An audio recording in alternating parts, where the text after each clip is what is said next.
नमस्कार दोस्तों, मेरा नाम है मनीष भारती और आप देख रहे हैं संस्कृति आईएएस यूट्यूब चैनल। दोस्तों, आज जिस मुद्दे पर हम बात करने वाले हैं वह बेहद दिलचस्प मुद्दा है। आपके इतिहास खंड से भी जुड़ता है और कला संस्कृति खंड से भी। मुद्दा है संगम युग की किलाड़ी शहरी सभ्यता। यह जो किलाड़ी है मदुरई के पास स्थित एक गाँव है।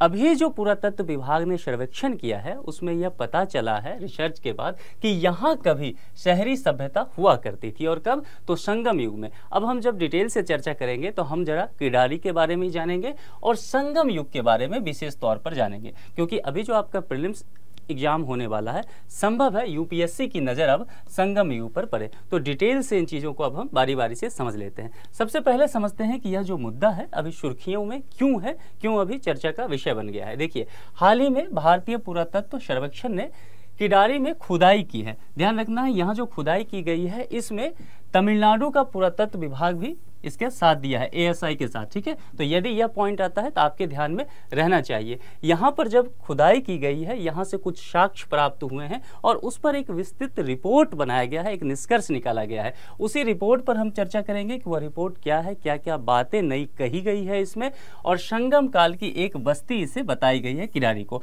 तो ये हम समझेंगे। देखिए, जिस तरह से यहाँ पे जो है तमिलनाडु पुरातत्व विभाग और एएसआई के जो वैज्ञानिक हैं, जो शोधकर्ता है, यहाँ पर काम कर रहे हैं, इस पर अब हम डिटेल से चर्चा कर लेते हैं। और सबसे पहले समझते हैं कि किलाड़ी है क्या। उसके पहले आप लोकेशन देख लीजिए। किलाड़ी का जो लोकेशन होगा वह मदुरई जो है, मदुरई के आसपास का यह लोकेशन पड़ता है तमिलनाडु में। करीबन इसका जो ये जो दक्षिण पूर्व का हिस्सा है, यहाँ पर मदुरई से 12 किलोमीटर की दूरी पर उसका लोकेशन बताया जाता है। यहाँ देखिए, किलाड़ी जो है दक्षिण तमिलनाडु के शिवगंगा जिले में पड़ता है। एक छोटा सा गाँव है यह, और मंदिरों का शहर जो मदुरई है वहाँ से लगभग 12 किलोमीटर दक्षिण पूर्व में है। यह मदुरई से 12 किलोमीटर दक्षिण पूर्व में यह जगह पड़ जाएगा। और वहाँ एक नदी है, वैगई नदी के किनारे स्थित यह जगह पड़ता है, ये छोटा सा बस्ती।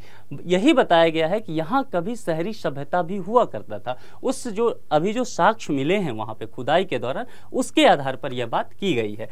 2015 से यहाँ खुदाई से साबित होता है कि संगम युग में वैगई नदी के तट पर शहरी सभ्यता मौजूद थी। इस सभ्यता का वर्णन संगम काल के तमिल कवियों ने किया है। जब हम संगम काल की चर्चा करेंगे तो उसके दौरान हम तमिल कवि की जो रचनाएं हैं उस पर भी हम डिटेल से बात कर लेंगे। इसका देश और विदेश के अन्य क्षेत्रों के साथ व्यापारिक संबंध था। यह उस जो खुदाई से कुछ प्राप्त सामान मिले हैं उससे यह अंदाजा लगाया जा रहा है।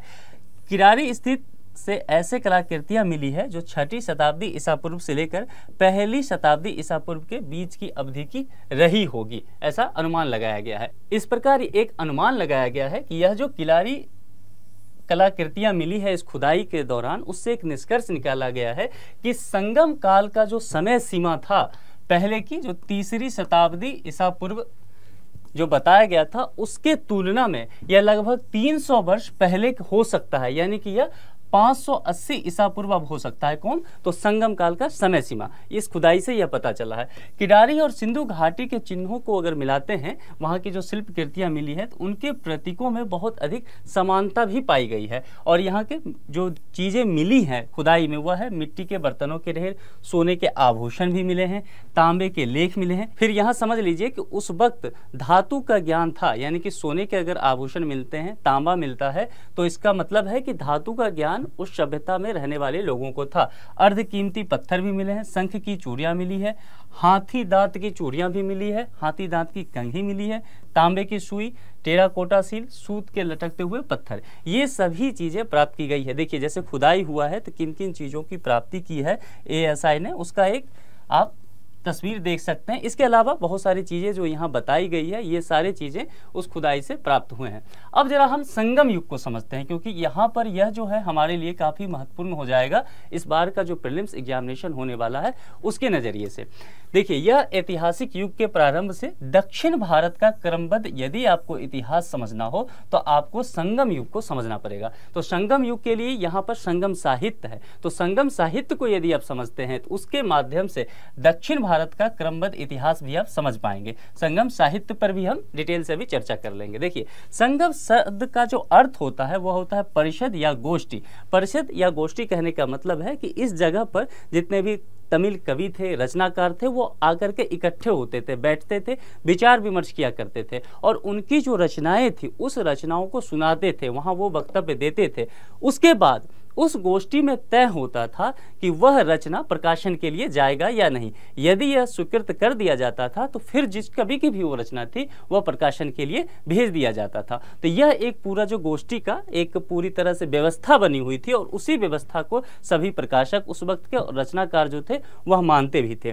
संगम युग के दौरान दक्षिण भारत पर 3 राजवंशों का शासन रहा। अब संगम काल के जो है पॉलिटिकल स्ट्रक्चर को थोड़ा समझ लीजिए कि 3 राजवंश का शासन रहता है। एक है चेरों, चोलों और पांड्यों का शासन था। जरा इसको आप यहाँ समझ लीजिए। दक्षिण भारत का जो ये मैप आप देख रहे हैं तो यहाँ पर चेरों की बात करते हैं, जो अभी केरल का हिस्सा है उधर ये पड़ता है चेरा, और इनका जो राजकीय चिन्ह था वह क्या था, तीर धनुष हुआ करता था। इसको आप जरूर नोट कर लीजिए क्योंकि यह आपके लिए जरूरी हो सकता है, ठीक है। तो इसका राजकीय चिन्ह जो था तीर धनुष हुआ करता था और केरल वाले हिस्से जो अभी का है वहाँ पे। और चोलों का अगर आप देखेंगे तो ये तमिलनाडु का जो है उत्तरी हिस्सा पड़ता है, उत्तरी भाग तमिलनाडु का, और इसका जो चिन्ह था राजकीय वह था टाइगर, यानी कि बाघ इसका जो राष्ट्रीय चिन्ह हुआ करता था। अब पांड्या की बात करते हैं। पांड्या जो है यहाँ पर मदुरई शहर जो है उसके शासन, यहाँ से मदुरई शहर से इसका शासन चलता था पांड्या का, और यहाँ पर मछली का जो व्यापार काफ़ी होता था। ये लोग वैदिक धर्म को भी मानते थे, इसीलिए इनका जो राजकीय चिन्ह था वह क्या था, राजकीय चिन्ह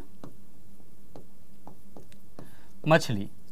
मछली का व्यापार काफ़ी होता था, यहाँ पर मछली पे आधारित अर्थव्यवस्था भी थी, तो इन्होंने मछली को ही राजकीय चिन्ह बना लिया। तो ये वहाँ का पॉलिटिकल स्ट्रक्चर है और अर्थव्यवस्था को भी उसके माध्यम से थोड़ा आप समझ सकते हैं।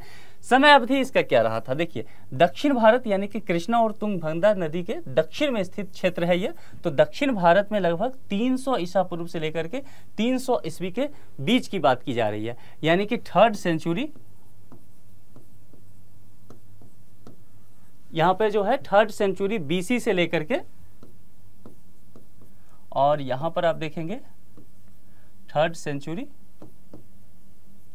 AD तक की चर्चा की गई है। तो यह इनका जो है समय काल रहा था। अगर आपको ये प्रश्न आता है तो आपको ये स्टेटमेंट ध्यान रखना होगा, ठीक है।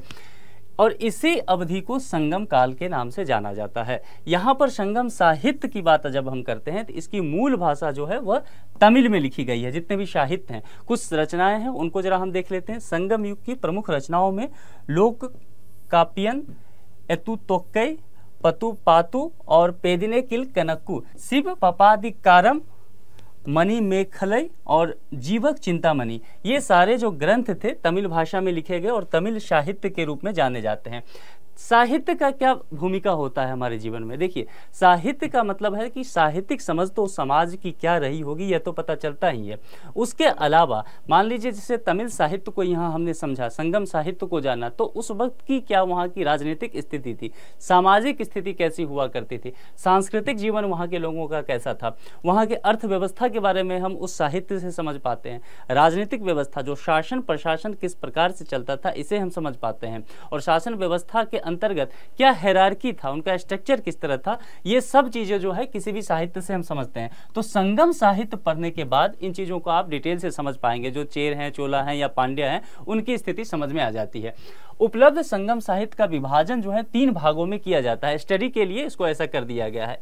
पहला है पत्थुपातु, दूसरा है इत्थु थोकय, तीसरा है पादिनेन किल कनकु, और ये जो है पांड्य राजाओं के संरक्षण में हुआ था। यहाँ पर जो मदुरई के पांड्या राजा हुआ करते थे उनके संरक्षण में कुल 3 संगमों का यहाँ पर आयोजन किया जाता है। 3 संगमों का मतलब है कि वहाँ पर जो उस क्षेत्र के रचनाकार थे, कवि थे, वहाँ इकट्ठा हुए, जैसा कि मैंने पहले कहा था, अपनी रचनाओं को सबके समक्ष रखते थे और फिर जो निर्णय होता था कि यह जाएगा प्रकाशन में, वह काम फिर किया जाता था। तो ऐसा जो है 3 संगम का वहाँ पर 3 संगम लगाया गया था पांड्य राजाओं के संरक्षण में। प्रथम संगम, द्वितीय संगम और तृतीय संगम इसको कहा जाता है। इसके कुछ पॉइंट हैं, ये समझ लीजिए, और ये तीनों पॉइंट आपके लिए बेहद जरूरी हो जाता है। इसको समझना है कि प्रथम संगम जो हुआ था वह मदुरई में आयोजित किया गया था और इसका कोई साहित्यिक ग्रंथ अब उपलब्ध नहीं है, ऐसा कोई प्रमाण इसका नहीं मिलता है। दूसरा संगम जो है वह कपाटपुरम में हुआ था इसका आयोजन, और इसका एकमात्र ग्रंथ जो है अभी उपलब्ध है वह है तोलकाप्पियम, ठीक है। और तीसरा संगम जो है वह भी मदुरई में हुआ था और इसके जो अधिकांशतः ग्रंथ थे वह नष्ट हो गए, लेकिन सभी ग्रंथ नष्ट नहीं हुए, यह ध्यान रखना है। यहाँ पे बहुत सारे ग्रंथ इसके मौजूद हैं। उस ग्रंथ के आधार पे संगम युग के बारे में हम समझ सकते हैं, संगम युग की जानकारी हमें मिलती है, वहाँ पे किस प्रकार से शासन प्रशासन चलता था, ये सारी जानकारी हम प्राप्त कर लेते हैं। तो आज का जो ये हमारा टॉपिक था संगम युग का, यह आपके लिए बहुत जरूरी हो जाता है। कला संस्कृति के खंड में आप इसे पढ़ते भी होंगे, तो कोशिश करना है कि इसे और अच्छे से तैयार कर लें ताकि आपके प्रीलिम्स एग्जामिनेशन में यह आपके लिए बाधा ना बने। इस वीडियो में इतना ही, किसी दूसरे वीडियो में जल्द ही मिलते हैं। अपना ख्याल रखिए। Thank you.